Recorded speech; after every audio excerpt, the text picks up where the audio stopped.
David Hurst, Executive Director of NewSpace Chicago. Welcome and thank you for coming this evening. Happy to see you all out here tonight. So a brief introduction to NewSpace Chicago. We are a 501c3 nonprofit organization focused on building the space industry in Chicago. We want to build community among space entrepreneurs, engineers, scientists, students, investors, and other people who are interested in commercial space. We want to develop that in Chicago. We believe Chicago is a good location for the space industry. There's no reason why it shouldn't be here. So we support networking, professional development,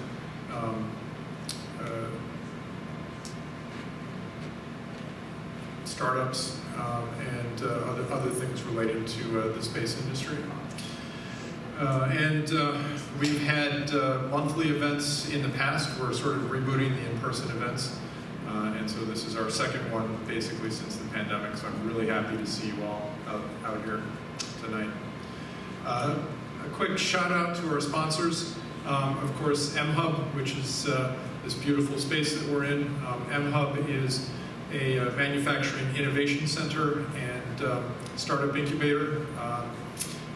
It consists of 69,000 square feet, about half of which is devoted to the prototyping laboratory, which provides machine shops, electronics labs, 3D printers, and really a whole host of facilities for building things, which is just amazing. There are amazing capabilities here, and I like to describe it as a makerspace for entrepreneurs.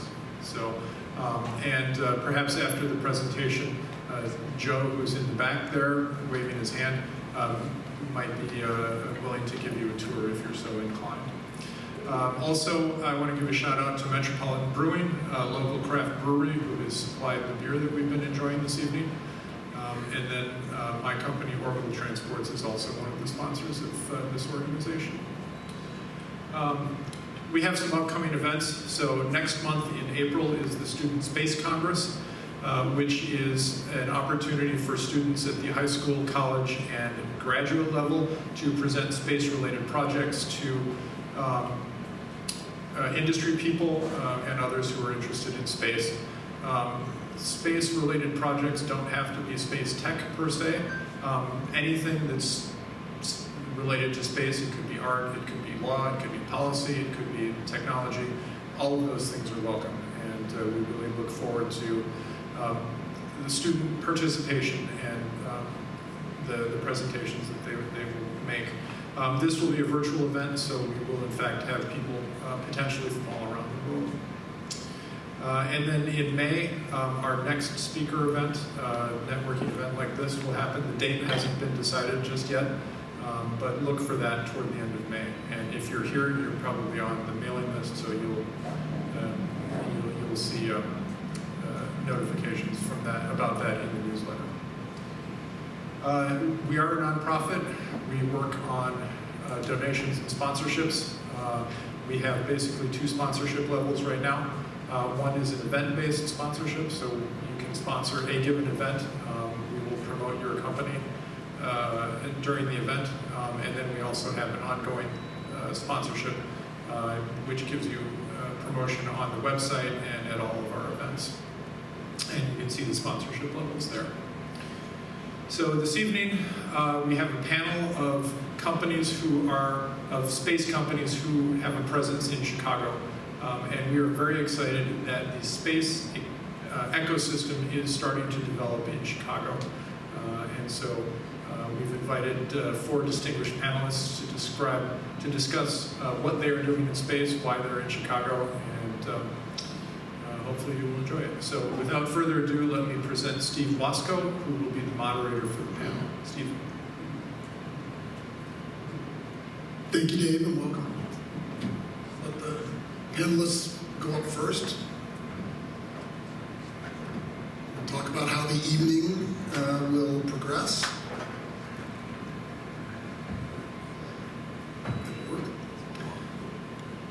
So we did this last month, and it was a pretty enjoyable conversation. I'm sure this one will be even more stimulating.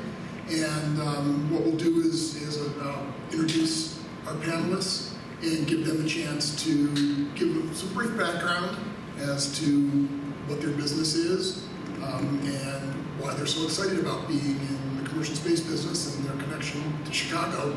And then we've got a few questions to start a conversation among ourselves, and some questions that we'll leave and some questions that will come up as part of the conversation, and then leave time at the end for questions from our audience. So think of good questions. Don't try and stump our panelists. We told them that they would not be exposed to that. So we've got from down on my far left, Zach Searcher, who's the founder and CEO of Gravity Inc., Brian Peterson, who's the co-founder of the Space Commodities Exchange, Austin Bran, who's a serial space entrepreneur and the co-founder of several space startup companies, and David Kervin, who's the co-founder and CEO of Proteus Space. So what I'll do is I'll again start on the far left and let Zach talk a little bit about himself and his background and how he's involved in the space business. So Zach, kick us off. Yep, absolutely. So I really, prior to space, I was in technology startups, developing B2B software, apps, and working on early stage funding for very early stage startups as well, where we'd also provide resources. But in 2018, when the Falcon Heavy had its first successful launch, and Elon launched a Tesla Roadster into space, then I knew right then and there I was going to have to pivot into the space industry. I knew that it was coming, and in that fashion, just that Elon presented with that launch, it got me very, very excited about space. So while keeping that in mind, I ended up coming across David actually in 2019, and we discussed a few ideas, and the first being putting a marketing, what we call a marketing component on the end of a small satellite, where we could have some kind of cool space marketing activation, where we would have, like say for example, a representation of a Coke can or a soccer ball. And then from there, we really pivoted quite a bit. So we work with, Gravity itself has 3 different areas we work on, and it's Gravity Space Marketing, Launchpad, and Terraformer Space Adventure. So Gravity Space Marketing, where we started, we work with commercial brands, marketing agencies, to bring them up into space for marketing, sponsorship, and entertainment purposes. But then also we work with space companies for their own marketing needs, and we kind of say that marketing for space companies isn't rocket science, but it's very good to have a team of space-focused engineers, so we actually know what's going on with your space company. So between that for the space companies, but then also working with large brands and marketing agencies, having a team of marketers and space experts, we're able to provide a unique value proposition for them. And so we've worked with quite a few space companies that you would recognize, and then we're currently working with a few different marketing agencies and discussing a very cool activation with a large brand that you may that you come across on a daily basis.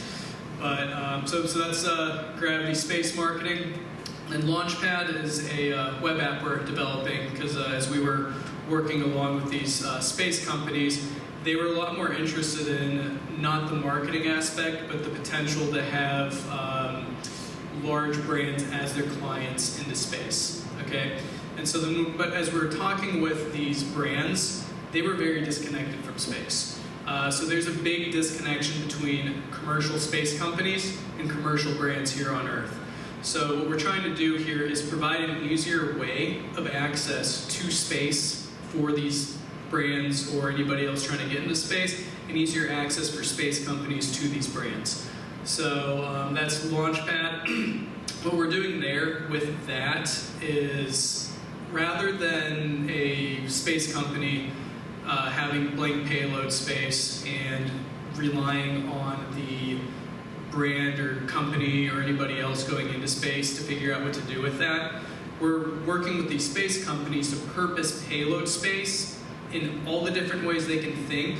So then that way, when a company, say like a pharmaceutical company, goes in, we're going to have different categories they can click on. They'll click on the pharmaceutical category, and then it'll return all this different payload space, purpose payload space that can be done for, let's say, like a pharmaceutical company. And then we'll have different examples of what was done in space prior with pharmaceutical companies, what they had done, you know, what we think that can be done in the future. So it helps break down that barrier. So instead of trying to find a space company, the launch date, all of that, they just click on there and say, yep, that sounds good, you know, hit connect, and then we're able to get them to that payload space, you know, take care of everything from, and in between too as well. So I mean, who's going to take care of the logistics? Who's going to take care of you know, all the testing that needs to be done?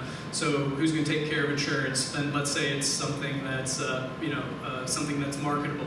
Who's going to do the space, you know, the space-based marketing? So we provide that connection, and then we also facilitate everything else between point A and point Z that needs to be helped out with. So almost like a Cargill and a SAP Ariba had a space baby as a Launchpad. And then Terraformer Space Adventures is a Web3 membership-based social network for people who have the interest in space.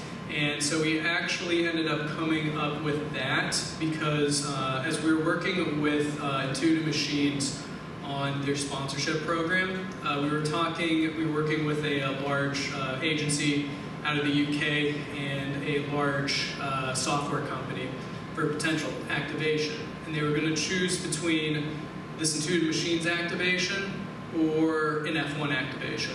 And they ended up going along with the F1 activation because they knew what their return on their investment was versus you know, spending the same amount on on this Intuitive Machines activation and this sponsorship, and then, you know, figuring out, okay, well, how are we going to get people to see this? You know, I'm going to do an F1 sponsorship. I know how many people are going to see this. You know, how many people are going to probably interact with us, how to market this because it's at an event with F1 fans. So there were all these reasons why they ended up going with the Formula One activation. So we created Terraformer Space Adventures as a way to provide, one, for the members, a way to directly interact with these space missions, keep people in the space industry, and get chances to actually go to these in-life, you know, real-life events.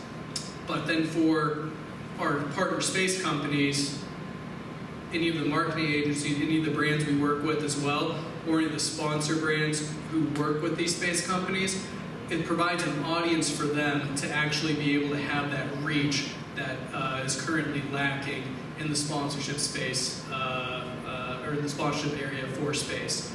So, you know, those are the three things we're currently working on. And there's also a pretty cool continuous monitoring device we're looking to create with a new capacitor technology we came across, and that's also very exciting as well. So those are all the things we're doing at Gravity, kind of all over the place, but less, you know, space to space and more of, you know, working with space companies and, you know, really bringing commercial companies and opportunities into space. Great, thank you very much, Zach. Brian? Sure, so I'm Brian. I am a quant, so I'm a quantitative analyst. I've been in markets for a very long time, several decades, in fact. And I'm an educator. I'm in my not so copious free time. I'm on the faculty at the University of Illinois and the University of Washington, where I teach, not surprisingly, quantitative finance. So all of that actually comes together in what Space Commodities Exchange is. Space Commodities Exchange is one of the other things I do in my not so copious free time. It is, we're looking to, I believe that space only becomes really a part of the global economy when it becomes part of the global economy. So today, what we have is we have all of these bilateral agreements, we have governments paying for things, we have individual companies launching satellites for themselves. We don't have a space economy, per se. We don't have a space market. So what we've been working on now for 7 years, 8 years, something like that, has been working on really creating that marketplace and working on the technology that goes into how you might deliver and consume commodities in space. The first ones being fuel, because fuel limits everything that's done in space, where you can get to, how long you can stay there, how you get from one place to another, as well as how we could create more of a true commercial market. And so again, I come from the finance markets. My view is that rather than try to create something completely from scratch on that standpoint, where there's been a lot of work that's talked about creating new exchanges, creating new products. I don't think that makes any sense at all. If we're going to create space commodities products, they should exist at the existing markets. You know, that's probably the Chicago Mercantile Exchange or the London Metals Exchange, because these are the places where commodities are actually traded. And the power of that is going to be that all of the existing infrastructure of global finance can come to bear. Infrastructure bonds, funding based on deliverables and receivables, speculator markets in addition to natural markets of delivery and receipt. So all of these things, I believe, belong in the space where they already exist, which is in traditional financial markets. So that's kind of what we're doing. We'll talk more about it as we go along. Thanks very much. Sounds great. Austin? Hello everyone, my name is Austin Bran and I'm an entrepreneur, co-founder, whatever title fits in the most appropriate setting.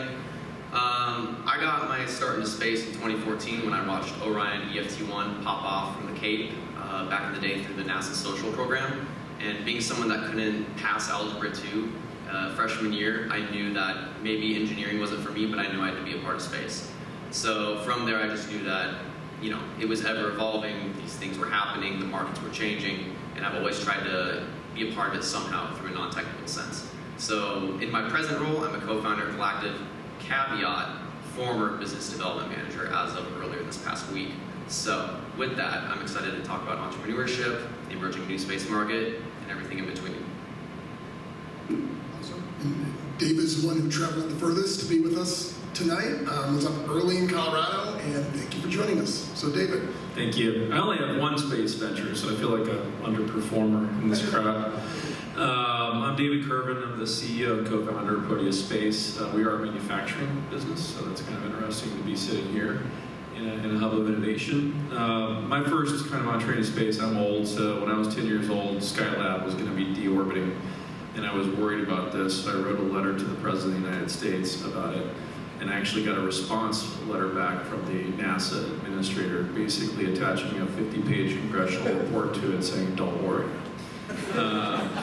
So that was my kind of first entree. I thought I was going to be an astronaut. I realized early on I wasn't good enough at math to do that. And then by a very long and kind of circuitous career, I ended up with a Bill Gates portfolio company for a product called Chimeta, which is a metamaterials flat panel SATCOM antenna, satellite communications antenna. And I have a background in the military, so what I really became in my adult career was a business development person and eventually a chief revenue officer for public sector, and mainly for the Department of Defense. So we took a very low TRL antenna. If you know anything about metamaterials, these were liquid crystals that you electronically array and get them all to point in the same direction using a holographic map of the sky so it knows where low Earth orbit satellites are, and drove that into a TRL-9 program of record with the Navy SEALs, and that was pretty cool. From there, I was the head of public sector for Stanford Research Institute, and so that's about 2,200 PhDs. I owned about a $400 million book of business across DARPA, hard, quantum, AI, robotics, space, cyber, that kind of stuff. And we were involved in some things with the ISS robotic arm at that point. And when I was there, I was actually asked to be a leading mentor with Techstars in their first outer space accelerator in Los Angeles. So that's where a bunch of pre-seed startups come through every summer, cohort typically of 12. And we pro bono mentor them for free for about 3 months, open up our networks, coach them, all that kind of stuff to get them ready to launch. And I actually met the co-founder of Proteus there. He was at Jet Propulsion Laboratory. He was a PhD in material science. He had been there for 20 years. And last 10 years, he's been working in their technology solutions office, looking outside of JPL and bringing early stage technology in. So he was the one who brought 3D printing into JPL back in like 2013. And the reason they brought 3D printing into JPL was because the Mars Perseverance rover needed some parts that were going to take years to machine and cost a lot of money. And they wanted to keep the mission on schedule. So they actually 3D printed those parts for the first time ever and put those onto the Mars Perseverance rover, which enabled it to get there and do what it's doing today. So what we do is we build small satellites. Our tagline is we build satellites faster and better to help America win the new space race. So I was in Colorado yesterday meeting with Space Command. That's the U.S. Military Combatant Command responsible for all of space. Anything 200 kilometers or higher, that's their geographic responsibility. And I was talking to them about this dinosaur satellite manufacturing industry we have, where you have 100 PhDs, and it takes 3 years to build a satellite that's the size of this TV screen. And we think that should take 6 months and then eventually 40 days. So we're using software and algorithms, ML, front ends, and in some cases additive manufacturing to shrink that cycle down. So we just raised a $4 million seed round to actually get on that and start doing that. Our goal is within 3 years is to have that 3-year cycle down to 6 months, and then within 5 to 7 have it down to 40 days. And why is that important? Who cares? For the first time ever in human history, and from June of 2020 to August of 2022, the Department of Defense ordered 204 small satellites at a cost of $3.8 billion. That's never happened before. But it is instructive about what's coming in space. And so the same way that cloud is infrastructure, and when cloud became available in the IT world, it enabled all of these other technologies to blossom. Satellites are the infrastructure of space. And they're going to enable all of these technologies that we see here today to blossom in space. There is a plan for NASA to have men and women back on the moon. China is going to the moon, which has our Department of Defense very interested. This is happening. And so some of you probably don't know, but the president's budget request that just went in just requested $30 billion just for Space Force alone. That's a 15% increase from last year, where they spent $26 billion last year. It's probably going to end up, after Congress gets done, at $40 billion. So a majority of the defense spending, or not the majority, but a material amount of the defense spending is going to be going into the satellite industry and into the space industry as a whole, including debris removal, communications, sensing, Earth to lunar, and then eventually lunar to Mars. And so it's really kind of a once in a moment in history event to be involved in this industry. So that's why I'm here. Thank you. Well, I think you see that we've got an incredible array of backgrounds and incredible breadth of companies represented here. And so what I want to do is start out with a little bit about motivations and what attracted people to the segment. So the first question is, why did you choose to found a company in the commercial space industry, and what in particular attracted you to build a business in the segment that you're specializing in? Was it an acute, obvious need that was out there, or just kind of a lack of alternatives to solve a problem you saw? I'll start with Brian, since a space commodities exchange, what's interesting to me is how do you deliver on the contracts, but what really compelled you from a finance background to try to build a commodity exchange based on space? So I've been in markets for a long time. I was management consultant for a decade. Most of my clients, when I was management consultant, were in finance. And for the last 20 odd years, I've been full-time in finance. the thing that I can say, having watched markets since the 1980s and having studied markets and taught about markets going back even further, is that there's about one major change in markets a decade. Whether that's a giant new product model like the internet, or whether that's a new asset class like cryptocurrencies. And the reason that I got involved in thinking about commodity markets in space is because I believe that the space economy has to be one of those decadal changes in markets. It's continuing to grow, it's growing exponentially, but it's still all bilateral, government-sourced contracts, small numbers of suppliers, but that's obviously changing very quickly with small satellites and faster satellite manufacturing. And so my belief is that all of the traditional market and financing mechanisms have to come to bear here. And it's one of these big generational changes. Austin, so how did you get into the serial entrepreneur aspect of commercial space startups? What really attracted that to you? I mean, I feel like I was always wanting to do it, right? So the entrepreneurial chip on the shoulder, we've heard about it. Throughout my years, it all started really in 2014 when I saw Orion EFC1 pop off. I mentioned that earlier. I wanted to get into social media back in the day before it was what it is today, right? So when Wendy's was putting out fire tweets, all that sort of thing, really nostalgic, right? We've come so far. I knew I wanted to do that, but tie it into the aerospace industry, which at the time really didn't have a presence online. So I tied that into communications and sort of a non-technical aspect of how could this work, which throughout the last several years there's been so many changes. I used to work at the University of Colorado Boulder College of Engineering, and I ran their social media up until about 2020, which is actually how I came to Chicago, because at the start of the pandemic, I co-founded a drone software engineering firm with the two other co-founders based out here in Chicago. That's what brought me out here. But drone software is incredible, and it's really an emerging industry as well, but my heart knew that I wanted to be in aerospace. It's where it all kind of just made sense. That's where the inspiration came from for me. So why NewSpace? Because it's new and it's innovative, and I think entrepreneurship these days is so focused on the next big thing. What's the next app? What's the next whatever? But it's not been focused on solving problems or getting ahead of the problems. And I don't know why that's the case, but NewSpace in this economy we're in right now that's coming up is addressing that, and that's what inspires me to be here. Awesome. I'll go to David next. So obviously with the background in military, but also seeing an awfully large budget allocation going to that, I can see what that would be attractive. But It's the money. It's, No, I'm kidding. that is not why most entrepreneurs go into what they decide to start a business in. It's the passion. It's generally not the money. And having been a serial entrepreneur for 30 years, it's generally not the money. The big headlines you see are the unique events. But there are a lot of satellite manufacturing companies around and a lot of infrastructure there. What brought you into starting a company to compete in that space?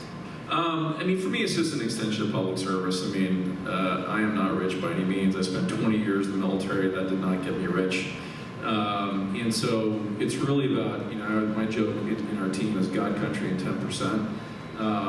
It's really about trying to do something for our nation that ensures that our way of life, for all of its flaws, continues to be a dominant force on this planet. We are in an existential battle right now, whether you know it or not, with China. And China wants to control the narrative and all of the dystopian kind of outcomes that entails. It does not entail things like this, where people can get up on stage and say anything they want and the police don't come and arrest you when you're done. Been in a lot of those places. So I think space is a big part of that. It's a big part of national security. And when we see things like, today at the end of a evolution where you build a satellite, where the system is today is you put that satellite on a vibration table and you vibrate it to make sure no nuts fall out and nothing falls off the satellite. I'm like, that's crazy, right? That'd be like Mercedes taking every S-Class they build and vibrating it to see if any screws fall out. So we're ripe for disruption. It's going to help our national security. and you can make a couple bucks while you're doing it. Let's hope so. Let's hope a lot of us make a couple bucks trying to do that. Now, Zach, I love the inspiration story, is seeing the Roadster being launched. It's great. So there's Skylab being deorbited.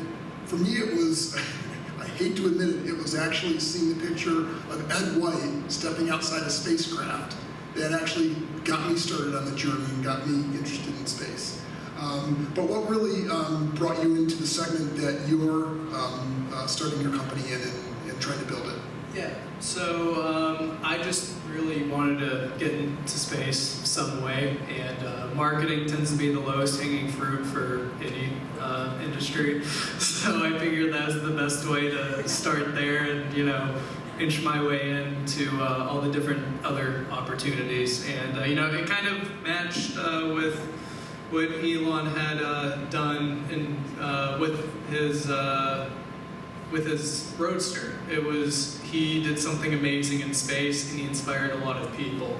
So I kind of wanted to, I saw that, and I kind of wanted to do something, somewhat similar with the original space campaign that we were proposing to these different companies. So, it was obviously it was the easiest first step in. It was pretty unique. Not, everyone else is working more so on the space-to-space segment, where they're, servicing other space companies, going up to space themselves. That's the, where most of the market is. So figured that, why try to compete with that? And, let's try something, unique and where there's not any competitors. So, all those different reasons why I decided to start with that. So it was the white space opportunity. Yeah, pretty much. I knew I needed to get in there, and that's where I saw the first step in. That was very, very brave, because most of the time you're jumping in there with other techies, and good for you on doing that. Next thing I want to talk about and ask the panel to discuss is some of the key obstacles and challenges that you encounter and overcome, obviously, in building your commercial space business. And one of the areas that I'd like to focus on, which to me is one of the key challenges in trying to build a commercial space business, is the customer base. How do you locate them, identify them, and attract them? Austin, you started a couple of companies. How have you thought through the obstacles and the customer acquisition process? Yeah, so it's mainly can't come from a strategy perspective, because you can have a vision for a company, but you need to have a vision on how you're going to get there and what steps are required. Because you could be pie in the sky and say you want to do X, Y, or Z by this date, but is it really realistic? And then you have to ask yourself why, or create that conversation about why do I want this? What will it achieve? How do you get there? And what's realistic, what's not?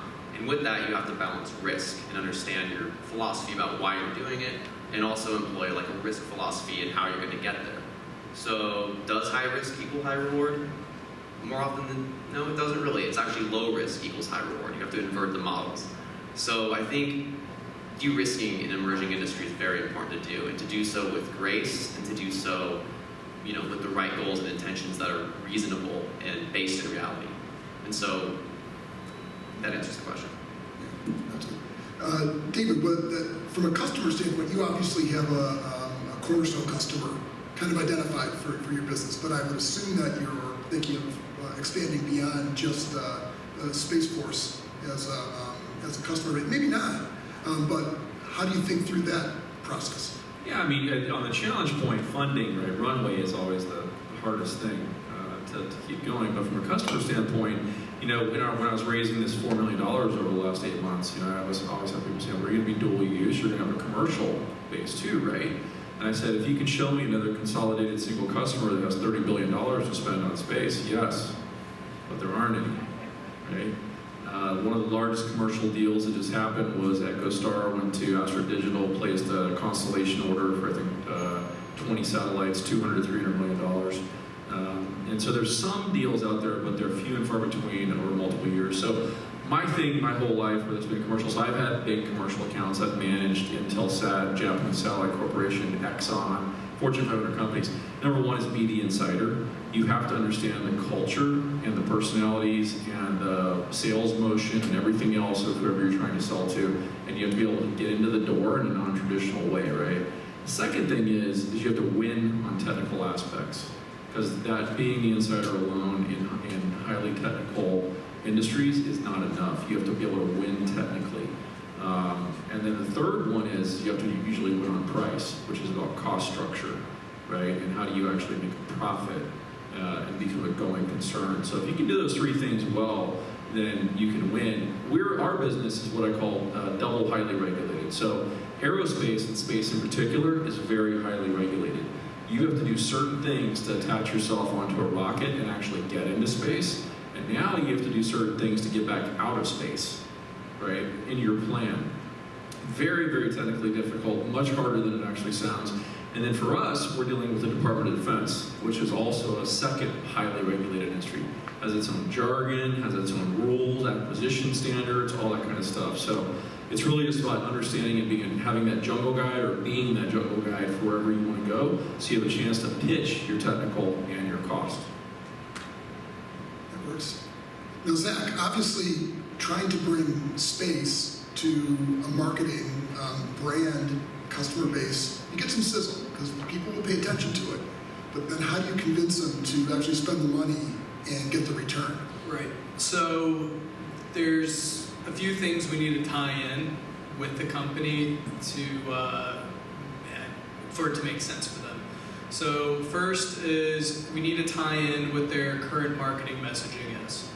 We need to tie in their brand identity, and we need to tie in their business development goals. And using those three things, we've actually come up with some very, very cool activation ideas for some different brands. And I would really like to go with David. You think I should go into some of these, or should I? All right, You're among friends, please. Yeah. All right. Okay. Well, so all right. So I guess we'll start.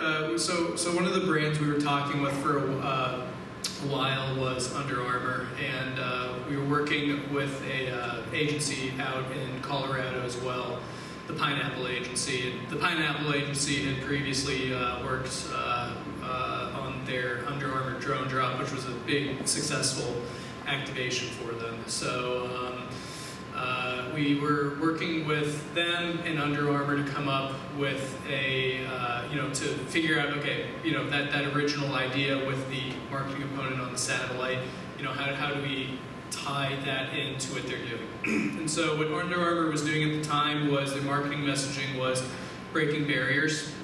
Their business development goal was they needed increased usage for people to use their Map My Run app and tie in their shoe technology into that new app. So you could they had Bluetooth technology in their shoes that did some made for better tracking for your runs. Okay, so and then also Steph Curry's charity was a big deal at the time, still is, and what they do is they reach out to kids in underprivileged areas and provide resources for them to participate in sport. Okay, so taking all those together, the pitch was, okay, why are you guys going to space? Well, tying in the breaking barriers marketing messaging. Well, what's the ultimate barrier? Space. Under Armour knows no barriers. If you're an Under Armour athlete, you break through every barrier. That's kind of the general idea of why are you going to space. Then the tie-in in the interaction with the satellite was going to be, we're going to put the Under Armour satellite in a polar orbit, so that goes from pole to pole, and then the Earth rotates under. And so on each pass, you hit a different area of Earth. So on the sunlit portion of that pass was going to be the Under Armour grouping, where we would have the Under Armour Global Race from Space. So on that 45-minute pass on the sunlit portion of the orbit, if you were in that swath, you would be included in that grouping. So you'd be running against people all over the world in your grouping and against other groupings. And if you were the winner of that grouping, you would go to the Under Armour Space Camp. And that's actually not too much of a stretch, because Nike did a similar space-themed athletic camp before. So if you were the winner of that global grouping, you were going to go to the Under Armour Space Camp, train there, and then you'd have your final race or competition that would determine the global Under Armour champion.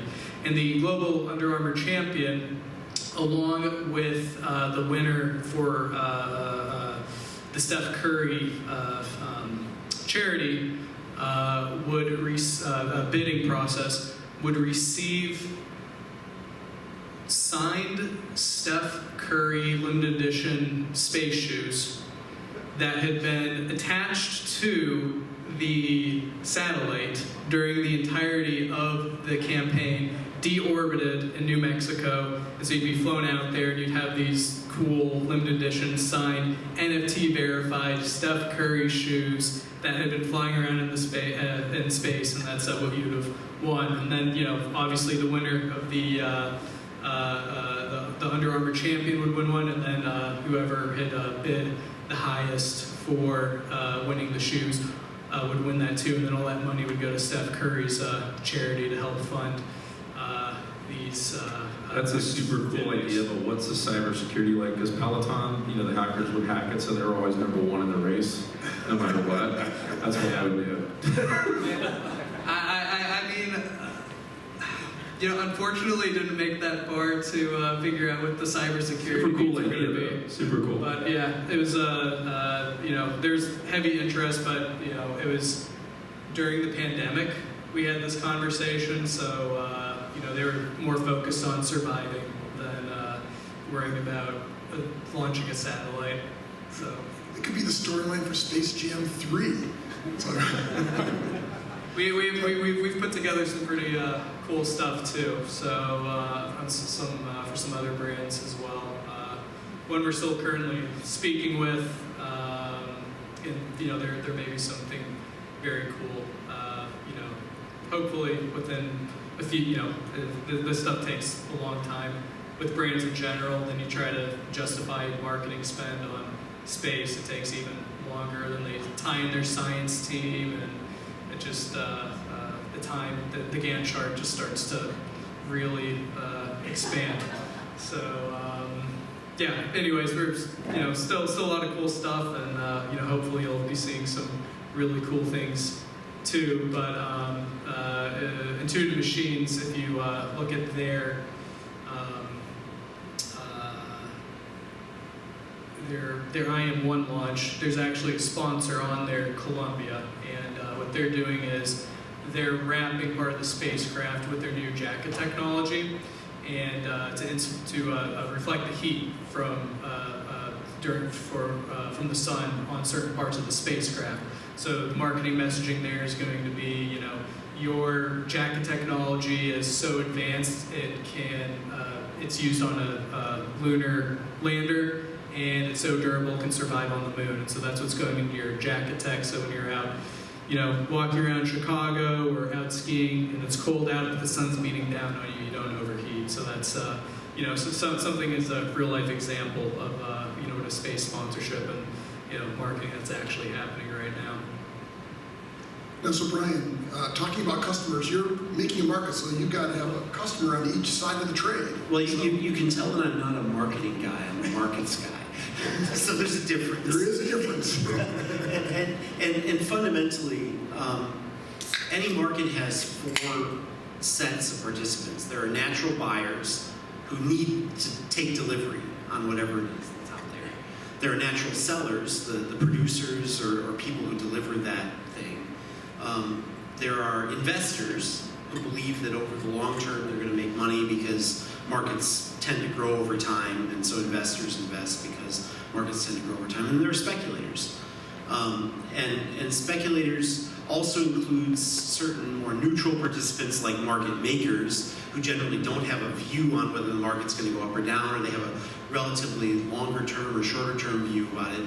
But but fundamentally markets have multiple participants, but the way money comes into the market, not just a single buyer like Space Force, is by making it worthwhile for all of these people.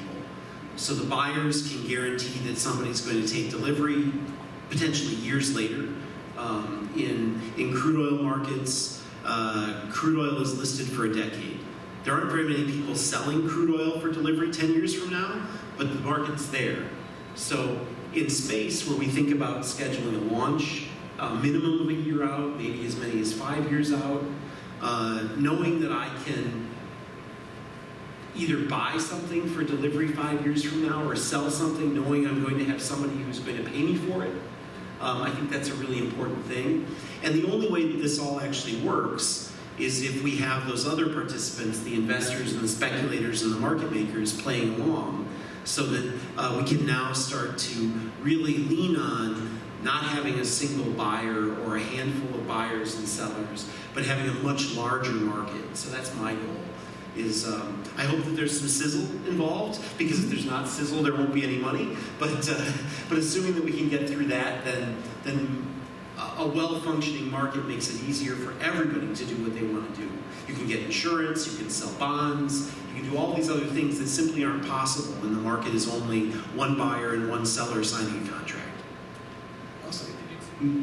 If you need some sizzle, you know who to contact. Just call him Mr. Sizzle.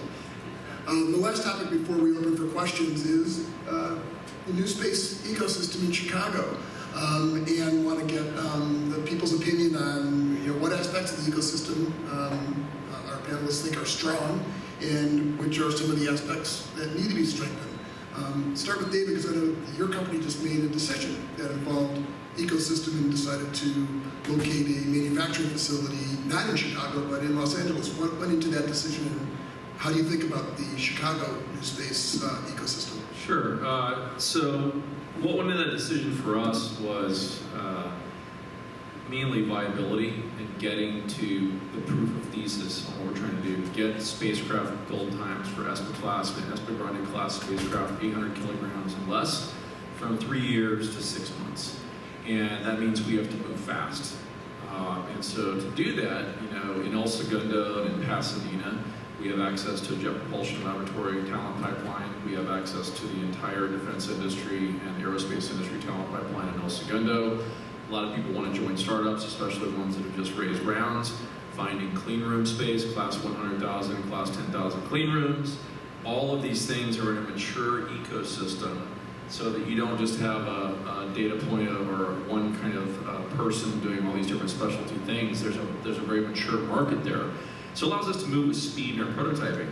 Will we stay in Los Angeles once we go and raise our Series A or once we land a big contract? I don't know, maybe not. Because from a cost structure and regulatory standpoint, we may want to do what Elon Musk did and move somewhere else.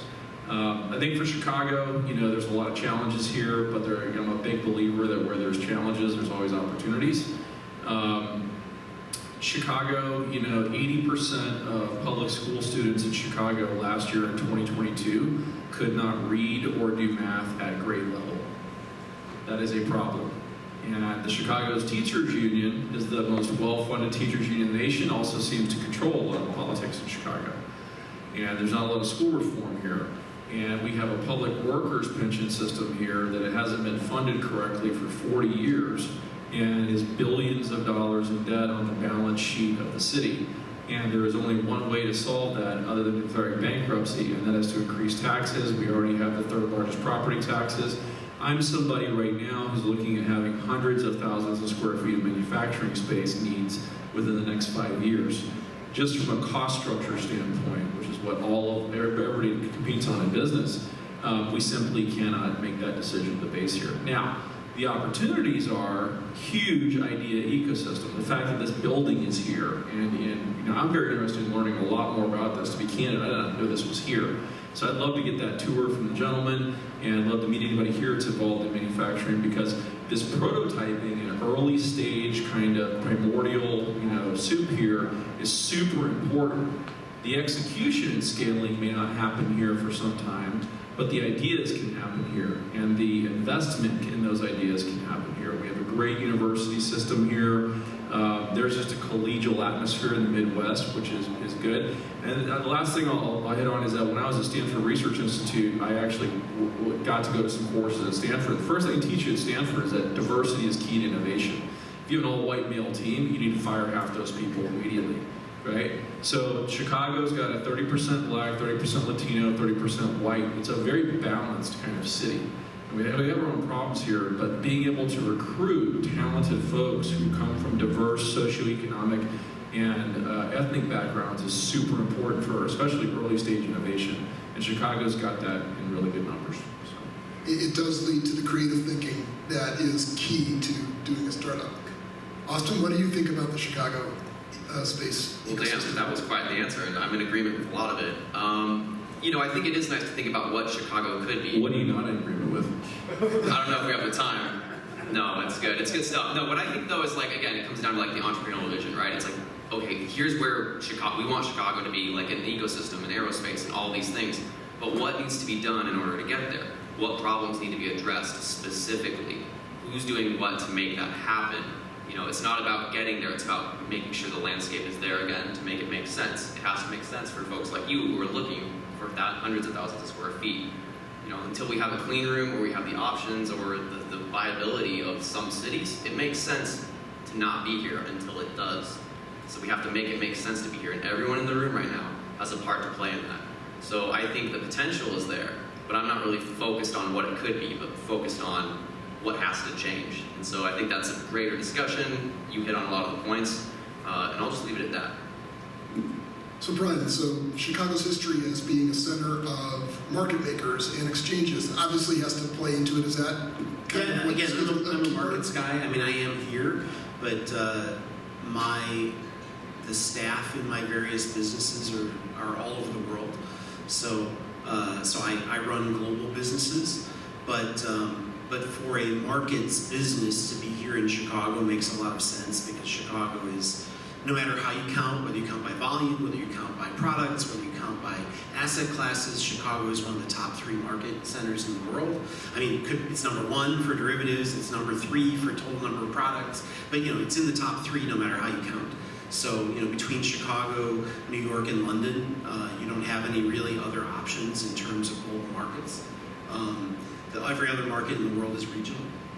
So, for markets, Chicago makes a ton of sense. For innovation, again, I'm an educator in addition to other things. So for innovation, as you pointed out, there's plenty of that here, although not quite to the level you might find in Southern California and Central California.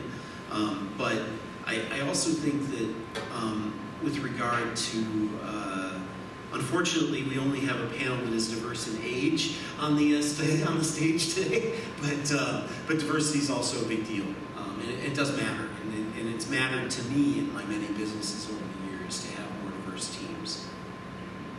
Zach, we obviously have a great marketing ecosystem here, and you're applying it to space. Yep, exactly. So luckily, I don't have to worry about manufacturing with space marketing and these app development and trying to reach commercial brands. But for Chicago, if I'm looking at trying to enter into that market for commercial brands, well-known marketing agencies, they're all here in Chicago, and it's a lot cheaper than trying to live in New York and start something in New York.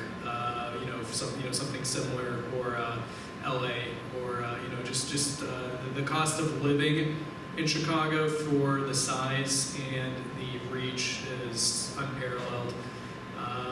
So that so from that angle, that's why Gravity Space Marketing is really focused on Chicago.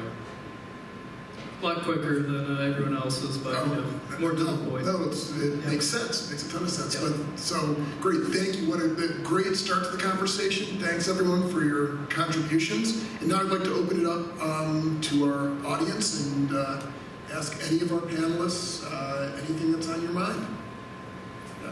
And Dave has got a microphone so people can hear. Hi, my name is Neb. I'd like to ask about the markets piece. I enjoy sci-fi, and when you're talking about markets, what I'm thinking about is mining. Is that something you're talking about? Incentivizing companies to go get the resources? And then the follow-up question to that is how do we make that a market? Do the resources come back here, or is there stuff that's going on in space that incentivizes people to like create a market out of it? So, my view is that the first market that's going to be of any scale is going to be fuel. The majority of the weight of any satellite right now is fuel. Small satellites are sometimes different than that. Some small satellites are only designed to be in orbit for a year or 2 years.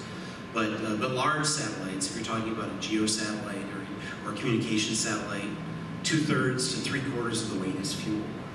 And that can mean as much as 10 to 20 tons. Let's be clear, this is a lot of fuel. So the thing is that if I could instead put, and these satellites often have very long lifespans, 10 years or more. So you're putting enough fuel in the satellite to keep it up there for 10 years because there's enough economic reason for it to be there that you want it to have 10 years of fuel. So if you could instead use another 10 tons on electronics or solar panels for more power or additional sensors, additional antennas, the economic value of that satellite should go up exponentially. And if you could simply refuel it on orbit, its lifespan would be longer. The major satellite companies already resell their satellite capabilities after they become, even if they launch a new generation of satellites, they resell the capabilities that they still have in orbit until they run out of fuel. So I think the first market is fuel. To answer the other part of your question about mining, if we have a viable market, a marketplace where people can buy and sell essentially futures contracts, forwards, there's all sorts of different products. But if we have a market where that's true, now we have a reason that explains why someone might say, oh, well, if I believe I can mine satellites for water and I can generate hydrogen for that, and I can deliver that with lower delta V to the fuel depot, I know I can sell it. I can sell my product in a global market without having to get Space Force to pay for it, without having to get Lockheed Martin to pay for it. I know that there's a buyer there 5 years from now. So now maybe it's easier for me to raise money for my company, maybe it's easier for me to launch a mining mission, maybe all of that just becomes massively easier because the marketplace, the value of that, the guaranteed market, I can say somebody is going to buy my product if I can deliver my product that 5 years from now or 10 years from now. So that's one of the reasons why I think we need to have a marketplace for this that isn't driven by bilateral contracts. Makes sense. Other questions? Hello. Thank you all for speaking, and I've had the luxury of meeting a couple of you previously. But I'm coming here as an undergrad, interested in joining this industry the next 5 years, the next 10 years. And I'm wondering, what message would you give to people still in college trying to think about what that industry is going to look like in the next 10 years? Because by 2040, it'll be worth close to $1 trillion. It's a very lucrative place to stay. We all hope so. Yes, thank you. So what message would you be giving to the next generation of people that are going to be joining that industry? Well, I guess I can kind of start something, just give some quick comments. If for students who are trying to decide if they want to go into space or into some other area, all I have to say is there's nothing more interesting than getting involved in the space industry. And, as you said, 2040, it's going to be $1 trillion market. Well, by 2040, we're going to have private space stations. We're going to have a presence on the moon.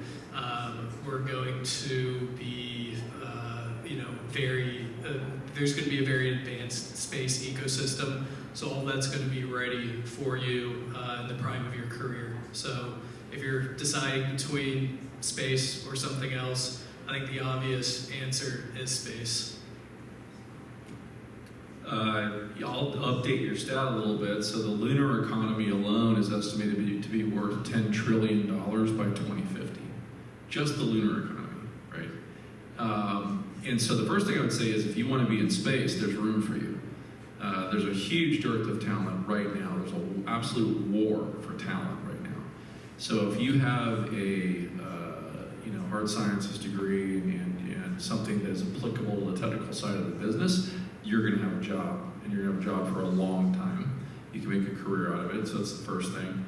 The second thing is it's absolutely crazy. I'm very, very deep in the space sector, especially the startup community, and it's absolutely amazing. Talking about fuel, there's a startup out there now that's looking at cannibalizing spacecraft that have reached the end of life and actually turning those spacecraft into fuel in space, right?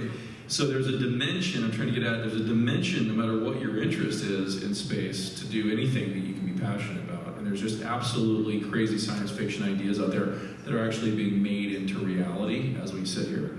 There's going to be this whole new generation, same as there was during the golden era of the NASA program, the Apollo, the Gemini days, where all this new tech trickled into everybody's lives via the space program.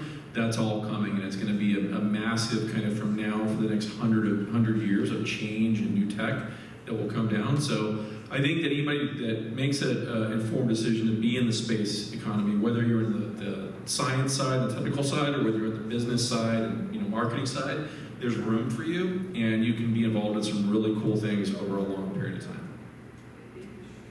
Yeah, going to echo everything that's been said already, which is that there is a place in this space for everyone. But if you're an engineer, it's really important that you understand how a marketer or communicator thinks. And if you're a communicator or a non-technical person, understand how an engineer or technical person thinks. That's just going to clear it up, and it's going to make it, it's going to be difficult though, of course, sure, but it's going to make things make a lot more sense. The more talent you have, the more understanding, the more, you can understand perspectives of others from technical and non-technical. That's the secret sauce right there. So that's what I would advise. And also too to, say we're talking 2040 and 2050. It's a long ways away, but it's actually quite short when you actually think about it and actually do the math. Time flies.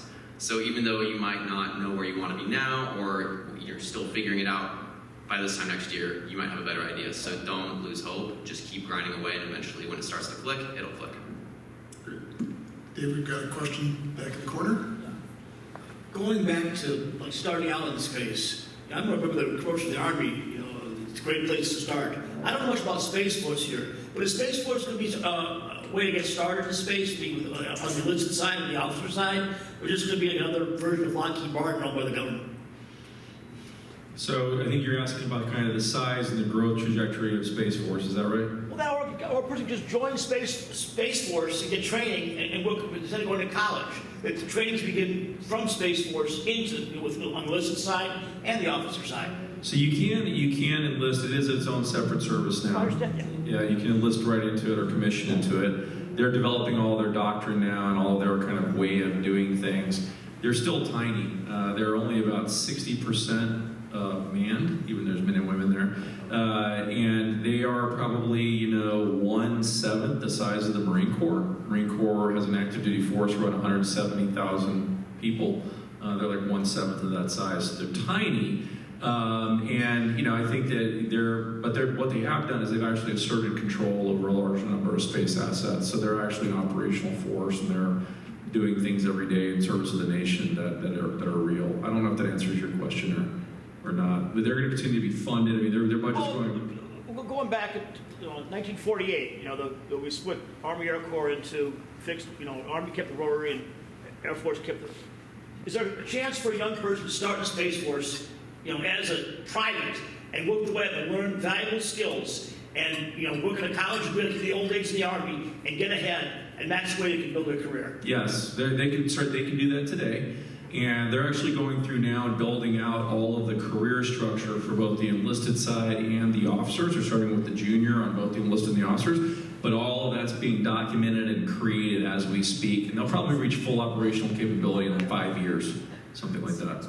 Well, and I think to the point of the question, I think that there are going to be plenty of private sector opportunities for those former enlisted and officers as they leave government. There's that right. If you are in Space Force right now and you are getting out next month, there are 20 companies making you offers. So that's a legitimate way for you to get ahead. Hey, how's it going? Miguel from NewSpace. So, addressing the, like you just mentioned, David, the war for talent, it is real, and that's what NewSpace is focused on. But to get to what you were saying, yeah, if you're in the Space Force or Space Com or anything to do with space, you're going to have a job in the space industry.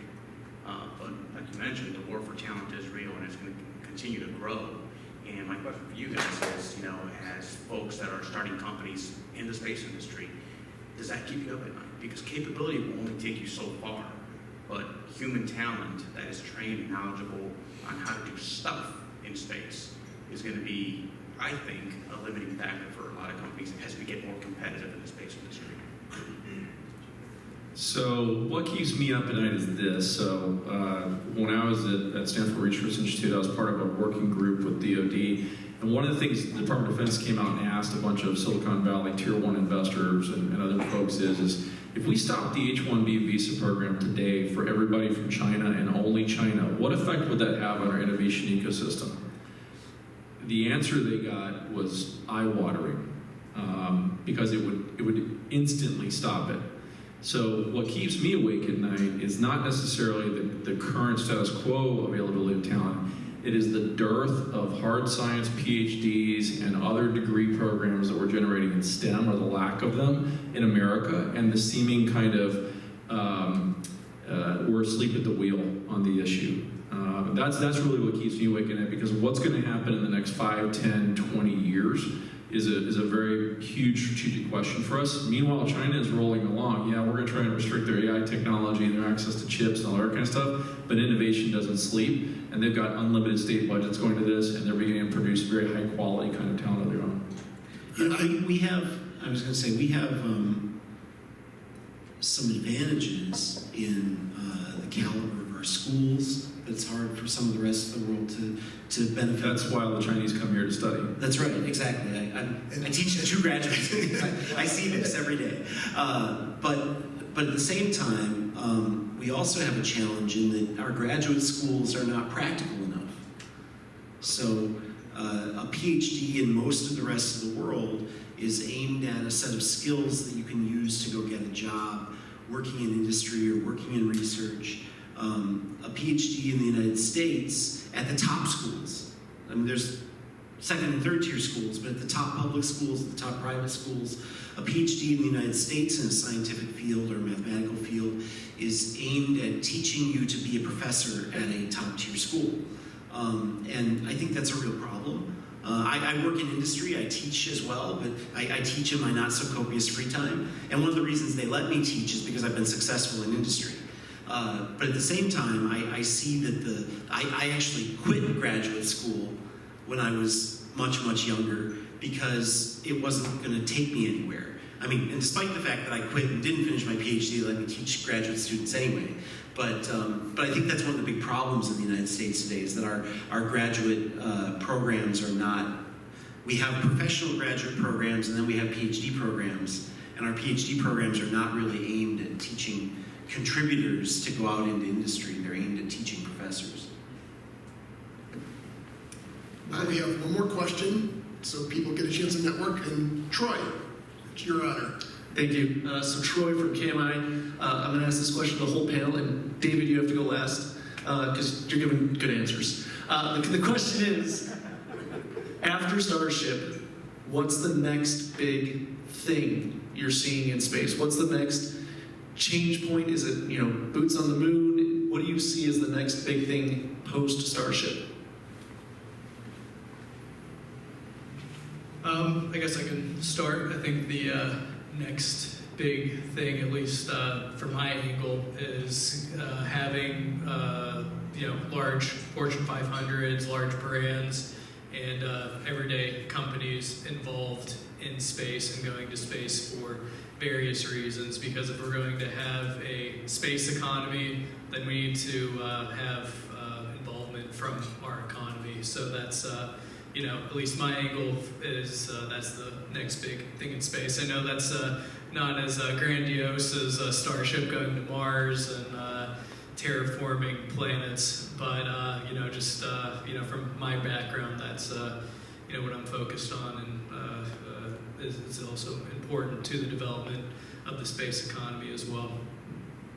So, being a scientist and a technologist for many, many years, I'm actually very confident that the other technologists and engineers can go build whatever it is that needs building. I don't actually have any doubt that that's feasible. I think for the next giant thing in space, we really do need space markets, because we can't just have single source contracts. We can't just have one giant buyer or one giant supplier. We need to create an ecosystem where we start to incentivize lowest cost supplier delivers. I don't care how you get to be the lowest cost supplier. If you have a new innovation and you can be the lowest cost supplier, you should go say, I'm going to go deliver that contract 5 years from now and get funding based on that and make it happen. So I think that's kind of where I see this growing, is that the space economy starts to much more closely resemble the terrestrial economy in terms of the diversity of suppliers and deliveries and consumers in that space. So it's not a big thing, it's a diversified thing, which is an interesting angle on it. Anything from your standpoint, Austin? I mean, satellite servicing is going to be a huge one, right? So we have so many assets in space, what commercial, national security, whatever, that need, redundancies in place. And also, it's focusing on that in the present, and then focusing on what's going to happen in the future for future satellites. And so, I think satellites are going to be the next big thing. Small sat, whatever. It's all going to be important, and also going to be more tied to the national security imperatives as they evolve. So I think it's really important to understand, the threat matrices that are released or that can be extrapolated through understanding what's really important for the Pentagon, what's really important for the Department of Defense, and then you'll find your answers there. Well, and satellite servicing is one of the bigger consumers of things like fuel, because somebody has to deliver that fuel and refuel those satellites. So I think I love Elon Musk, and I think he's amazing, and his team's amazing, but I'll believe Starship when Starship flies. The physics aspects of the challenges they have to overcome there are material and serious. The second thing is, I think it was a rhetorical question. The next big thing in space, once Starship flies, is the post-Starship world. Just like the watching Falcon 9s land themselves at Cape Canaveral introduced a whole new world in launch. Anybody know how many rockets SpaceX launched last year? 59. It's probably going to be way north of that this year, right? So post-Starship world, we're going to begin to see things happen, probably aimed at Mars, because that's his ambition, that have never been done before. And are going to happen on a much more rapid timeline than we can conceive of. So I think that's going to be the next big thing. It's going to all of us who are watching. I'd have to agree with that. It's going to be something that we're not thinking about right now, and it's going to be in a lot of different areas. There's a startup called K2 Space. You can look them up. They just raised $8 to $9 million, and their whole premise is a post-Starship economy. And it's going to be exciting. I'm anxious to watch it happen. So, anyway, I want to give people a chance to network and see MHub. But thank you very much. Thanks for the questions. They were great. And thank you to the panel. It was a really wonderful conversation.